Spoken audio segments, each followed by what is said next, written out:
Just be real is all I'm asking. Not some painting in my head. 'Cause I'm dead if I can't count on you today. I ain't got nothing if I ain't got Santa Fe.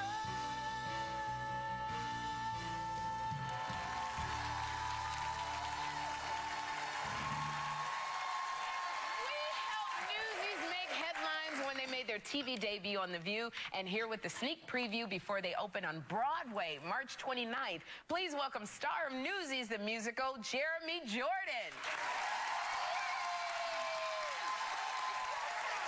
Jeremy, congratulations, because you're about to star in the Broadway production of Newsies. Now, this was originally a Disney film back in, 1992? 20 years ago. 20 years ago, and so you're in it on Broadway.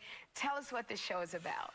Well, you know, it's a true story about the newsboys of New York City in 1899. They rebelled against Joseph Pulitzer and William Randolph Hearst because they raised the price of the papers, and these kids who literally had nothing all went on strike and kind of won over these huge newspaper tycoons. A great show to take your kids to. Oh, yeah, it's a great show for everybody. It's a family show, really. You know, Jeremy, when I Googled your name, which I haven't done, but someone told me if I did this, I'd get Jeremy Jordan, the porn star. What?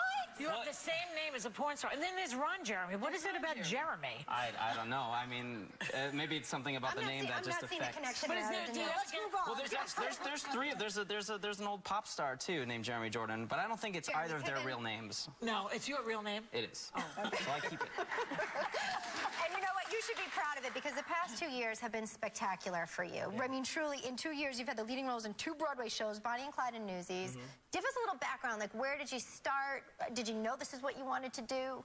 No, I mean, I started relatively late.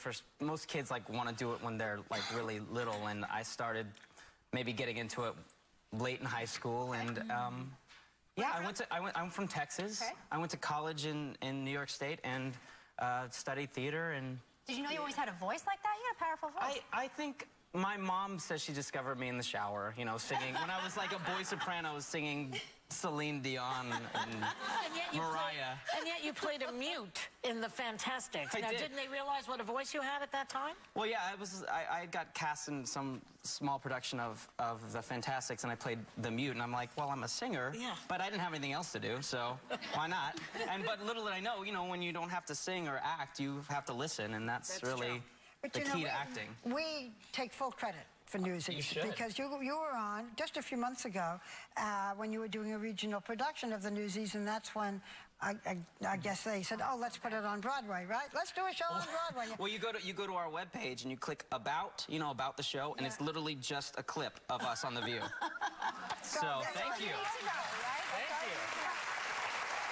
Then when I clicked, it said, you had always been, it's been a dream of yours to be in Newsies. What? How did you even know about it? Well, it came out in '92. I was like 7 or 8, and I saw it in the theater. It was open for like 2 or 3 weeks, and then you said, that's me? Oh, well, I just connected with it somehow. Yeah. It's, you know, it's a Disney movie without princesses, and it's like real boys, like being cool. Yeah. So I loved it, and it came out on VHS and then was played on Disney, and it became this big cult hit. Well, you know, it's so funny, because you said, I want to take Jeffrey as well. You said, I mean, you're from Texas, so, you know, Texans always have that accent, but you have a different accent in Newsies. What's the accent you have in Newsies? Well, Jay Kelly talks like this, you know. He's really from New York, and I don't know. I like that. I like that. It's funny. A lot of, you know, young kids, when they act, they kind of put on acting voices, and I think I literally saw Newsies so much as a kid that my acting voice has always been like a little bit New Yorky. Yeah. I'm from Texas, and I clearly didn't know anybody from New York. Well, it counteracted the draw, probably. Yeah, so well, I never really had the draw. Yeah, you gotta say New Yorkie. New York. New Yorkie. New York. Makes me think of a Yorkie. Exactly. I wonder if people even know what newspapers are anymore. You know, that's the irony of this. I know, I know. Oh, we know. We get it thrown at the door. I know, it's so sad. Have the kids dancing on it now after seeing the show. That's it's so fantastic. By the way, you had a moment of great opportunity, because you were Constantine's understudy at Rock of Ages, and there was a director in the audience, right, that saw you? Yeah, my very first show on Broadway, I was an understudy. It was the first time I ever stepped foot on Broadway stage. I played the lead role, and the director for Joyful Okay, Noise. so it does happen. It Yes. does happen. Now, thanks to Jeremy Jordan, members of our studio audience are going home with a cast recording and a pair of tickets to see Newsies.